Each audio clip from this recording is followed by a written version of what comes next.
Sahabat Motobikers Indonesia, jumpa lagi dengan saya Stephen Langitan di channel Motobikers. Ya, kali ini saya membuat rekaman video di meja kerja saya, dan inilah meja tempat saya melakukan kegiatan atau pekerjaan, dan ini adalah PC desktop saya. Dan saya juga memiliki laptop dan tentunya juga ada handphone. Oke, sekarang teman-teman, di meja ini terlihat ada alat Garmin ya. Alat Garmin Anda tahu adalah alat GPS.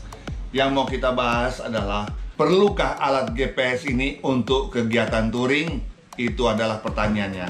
Dan ini kan kita ulas, kita jawab setelah yang satu ini. Selamat datang di channel YouTube Motobikers. Kembali dengan Stephen Langitan, penulis buku Naik Motor Seorang Diri Jakarta London 30.000 km.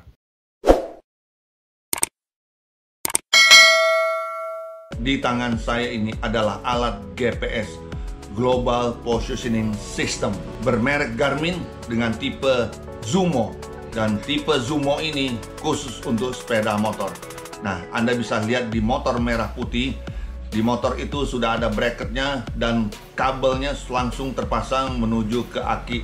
Jadi ketika motor di starter, langsung saja alat GPS ini otomatis hidup jika ini sudah dipasang. Dan sepanjang ada satelit, maka alat GPS ini bekerja. Nah, sekarang teman-teman, yang menjadi pertanyaan adalah, apakah benar alat GPS Garmin seperti tipe Zumo ini perlu dipakai oleh para peturing di Indonesia, di tanah air? Jawabannya dari saya adalah tidak perlu. Untuk di tanah air, di Indonesia, Anda tidak perlu menggunakan alat GPS ini. Kecuali bila mana ceritanya perjalanan touring Anda sudah masuk ke negara lain, ke luar negeri, Anda harus menggunakan alat GPS. Kenapa saya katakan kalau kita masih touring di tanah air dan kemudian dibedakan dengan touring di luar negeri, di mana di dalam negeri, di tanah air, tidak perlu menggunakan alat GPS Garmin, sedangkan ke luar negeri memerlukan alat GPS Garmin? Jawabannya seperti ini.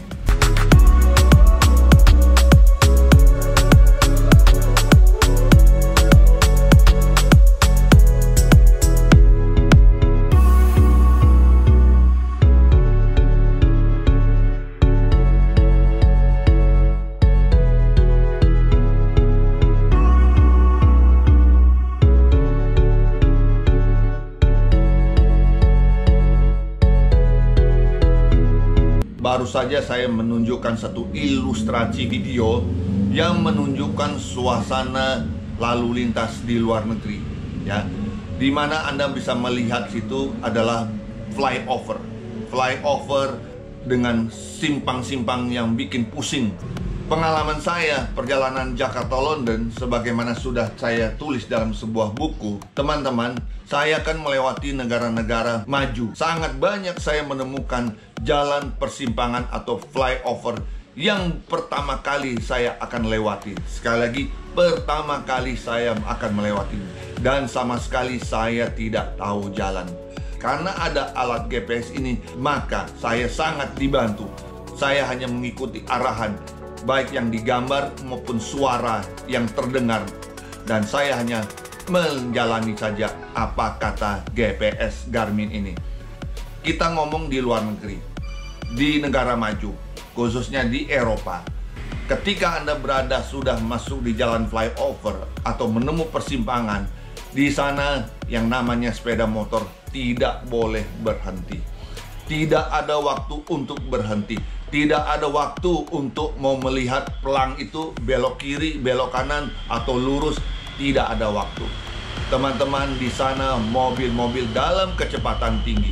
Ketika kita berhenti mendadak hanya untuk mengamati petunjuk arah di sana, maka disitulah kesempatan kita ditabrak orang dari belakang. Hati-hati. Kalau di negara maju, sangat-sangat tidak disarankan kita berhenti mendadak untuk hanya melihat pelang atau tujuan ini belok kiri, belok kanan. Dan juga tidak ada kesempatan untuk berhenti di sembarang tempat. Jadi teman-teman, selama di Eropa saya menggunakan alat GPS ini, dan terbukti alat GPS ini sangat membantu. Karena di setiap persimpangan jalan ada banyak cabang jalan, ada banyak cabang yang bikin bingung. Disinilah kita perlu ekstra hati-hati mendengar suaranya sambil membaca atau melihat layar di sini. Itu tips saya teman-teman. Silahkan Anda, kalau Anda belum punya pengalaman ke luar negeri, cobalah melakukan perjalanan yang pertama kali, yaitu ke Malaysia. Itu adalah negara yang paling dekat dengan Indonesia. Anda coba membawa sepeda motor ke Malaysia. Ketika melewati berbagai cabang flyover, maka Anda pun akan dibantu dan mendengar suara maupun peta tersebut. Itulah kegunaan menggunakan alat GPS ini pada saat kita berada di negara di luar negeri khususnya. Berikut ini saya akan memberikan penjelasan kenapa di Indonesia kita tidak perlu menggunakan alat GPS Garmin tersebut. Karena di Indonesia sepeda motor tidak boleh masuk jalan tol. Karena sepeda motor tidak boleh masuk jalan tol, maka kita masuk jalan biasa. Di jalan biasa pun kita boleh berhenti, boleh bertanya kepada orang yang ada di jalan, ataupun siapapun yang kita temui di jalan. Kalau begitu, alat GPS apa yang diperlukan atau yang bisa dipakai di Indonesia? Teman-teman cukup menggunakan hanya smartphone saja dengan aplikasi yang namanya Google Map. Nah, pengalaman saya teman-teman selama touring di Indonesia, saya lebih banyak menggunakan Google Map ditambah dengan bertanya kepada orang.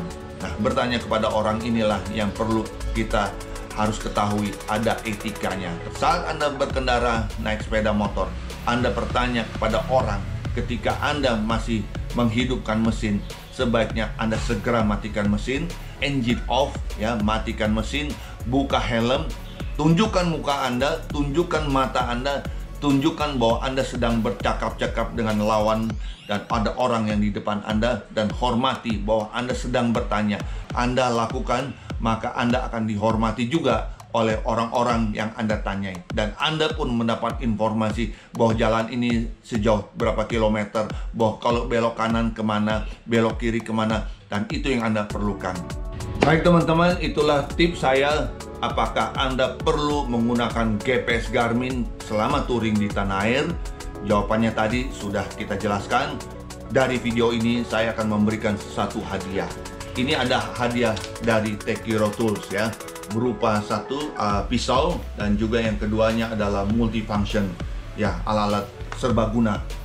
Silakan bagi Anda yang ingin mendapatkan hadiah secara cuma-cuma, secara gratis ini, Anda tinggal ikuti aturan mainnya yang ada dalam keterangan di video ini, yaitu lihat bagian deskripsi di bawah ini. Demikianlah akhir dari video ini. Bagi teman-teman yang belum memiliki buku Jakarta London 30.000 km, segera miliki. Ini adalah buku panduan touring. Sekali lagi, buku panduan touring bagi teman-teman yang ingin melakukan kegiatan touring, baik anak baru maupun yang sudah berpengalaman. Oke, kalau teman-teman menyukai video ini, lakukan likes dan juga subscribe video ini, dan juga komen kalau ada pertanyaan. Sampai jumpa teman-teman, dari Stephen Langitan di channel Motobikers.